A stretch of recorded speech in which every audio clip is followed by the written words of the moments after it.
ನಮಸ್ಕಾರ ಸ್ನೇಹಿತರೆ, ಇದೀಗ ತಾನೇ ಬಂದ ಮುಖ್ಯವಾದ ಮಾಹಿತಿ. ಪಿಎಂ ಕಿಸಾನ್ ಸಮ್ಮಾನ್ ನಿಧಿ ಯೋಜನೆ ಫಲಾನುಭವಿಗಳಿಗೆ ಕೇಂದ್ರ ಸರ್ಕಾರದಿಂದ ಒಂದು ಮುಖ್ಯವಾದ ಸೂಚನೆ ಬಂದಿದೆ. ಏನು ಎಂಬುದನ್ನು ವಿಡಿಯೋದಲ್ಲಿ ಪೂರ್ತಿಯಾಗಿ ನೋಡೋಣ. ಅದಕ್ಕಿಂತ ಮೊದಲು ದಯವಿಟ್ಟು ನೀವು ನಮ್ಮ ಚಾನಲ್ಗೆ ಮೊದಲು ಬಾರಿ ಭೇಟಿ ಕೊಡ್ತಾ ಇದ್ರೆ ಈಗಲೇ ಸಬ್ಸ್ಕ್ರೈಬ್ ಆಗಿ ಪಕ್ಕದಲ್ಲಿ ಕಾಣಿಸುವ ಗಂಟೆ ಕೂಡ ಒತ್ತಿದ್ರೆ ರಾಜ್ಯದ ಮುಖ್ಯವಾದ ಮಾಹಿತಿಗಳು ನಿಮಗೆ ಸಿಗುತ್ತವೆ. ಈ ಒಂದು ವಿಡಿಯೋಗೆ ನೀವು ಲೈಕ್ ಮಾಡ್ತಾ ವಿಡಿಯೋನ ಪೂರ್ತಿಯಾಗಿ ನೋಡಿ. ಹೌದು ಸ್ನೇಹಿತರೆ, ಭಾರತ ದೇಶದಲ್ಲಿ ಇಂದಿಗೂ ಕೂಡ ಕೋಟ್ಯಾಂತರ ರೈತರು ಆರ್ಥಿಕವಾಗಿ ದುರ್ಬಲರಾಗಿದ್ದಾರೆ.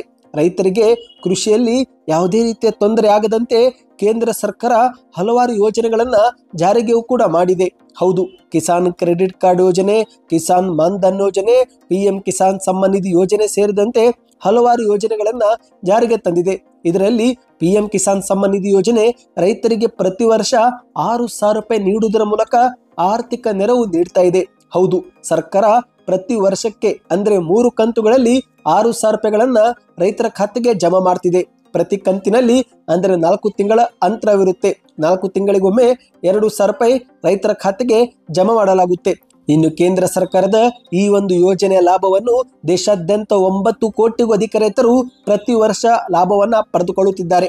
ಆದರೆ ಅದೇ ಸಮಯದಲ್ಲಿ ಈ ಒಂದು ಯೋಜನೆ ಲಾಭವನ್ನು ತಪ್ಪಾದ ರೀತಿಯಲ್ಲಿ ಕೆಲವರು ಅನರ್ಹರು ಕೂಡ ಪಡೆದುಕೊಳ್ಳುತ್ತಿದ್ದಾರೆ.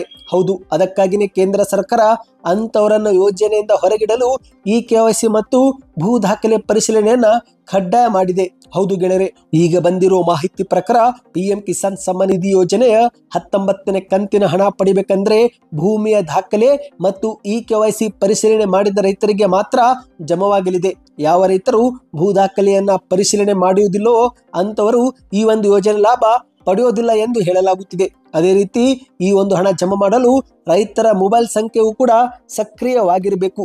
ಹೌದು, ಮೊಬೈಲ್ ಸಂಖ್ಯೆಯನ್ನು ಆಧಾರ್ ಕಾರ್ಡ್ನೊಂದಿಗೆ ಲಿಂಕ್ ಮಾಡಿಕೊಂಡಿರಬೇಕು. ಆಧಾರ್ ಕಾರ್ಡ್ ಮತ್ತು ಮೊಬೈಲ್ ಸಂಖ್ಯೆಯೊಂದಿಗೆ ಈ KYC ಮಾಡಿದವರಿಗೆ ಮಾತ್ರ ಹಣ ಜಮಾ ಮಾಡಲಾಗುತ್ತೆ ಎಂದು ಹೇಳಲಾಗುತ್ತಿದೆ. ಈ ಒಂದು ಹಿಂದೆ ಪಿಎಂ ಕಿಸಾನ್ ಸಮ್ಮಾನ್ ಅರ್ಜಿ ಸಲ್ಲಿಕೆ ಮಾಡುವಾಗ ಯಾವ ಮೊಬೈಲ್ ಸಂಖ್ಯೆ ನೀವು ಕೊಟ್ಟಿರುತ್ತೀರೋ ಆ ಒಂದು ಸಂಖ್ಯೆ ಈಗಲೂ ಕೂಡ ಚಾಲ್ತಿಯಲ್ಲಿರಬೇಕು. ಆ ಒಂದು ಮೊಬೈಲ್ ಸಂಖ್ಯೆಗೆ ಈ KYC ಮಾಡುವ ಸಂದರ್ಭದಲ್ಲಿ ಆಧಾರ್ ಕಾರ್ಡ್ ಮೂಲಕ ನಿಮ್ಮ ಮೊಬೈಲ್ಗೆ ಒಂದು OTP ಬರುತ್ತೆ. ಆ ಒಂದು OTP ನಮೂದಿಸಿದ ನಂತರವೇ ಈ KYC ಪ್ರಕ್ರಿಯೆಯು ಕೂಡ ಪೂರ್ಣಗೊಳ್ಳುತ್ತೆ. ಆದ್ದರಿಂದ ರೈತರು ತಮ್ಮ ಸಿಮ್ ಕಾರ್ಡ್ ಅನ್ನು ಸಕ್ರಿಯವಾಗಿಡಬೇಕು. ಅಂದ್ರೆ ಅದಕ್ಕೆ ಪ್ರತಿ ವರ್ಷ ಅಥವಾ ಪ್ರತಿ ತಿಂಗಳು ರೀಚಾರ್ಜ್ ಮಾಡ್ತಿರ್ಬೇಕು. ಒಂದು ವೇಳೆ ನಿಮ್ಮ ಸಿಮ್ ಬಂದ್ ಆಯ್ತಂದ್ರೆ ಆಗ ನಿಮ್ಮ ಮೊಬೈಲ್ಗೆ OTP ಬರೋದಿಲ್ಲ. ಈ ಮೂಲಕ ನೀವು ಪಿಎಂ ಕಿಸಾನ್ ಸಮ್ಮಾನ್ ಯೋಜನೆಯ ಲಾಭ ಪಡೆದುಕೊಳ್ಳಲು ಸಾಧ್ಯವಾಗುವುದಿಲ್ಲ.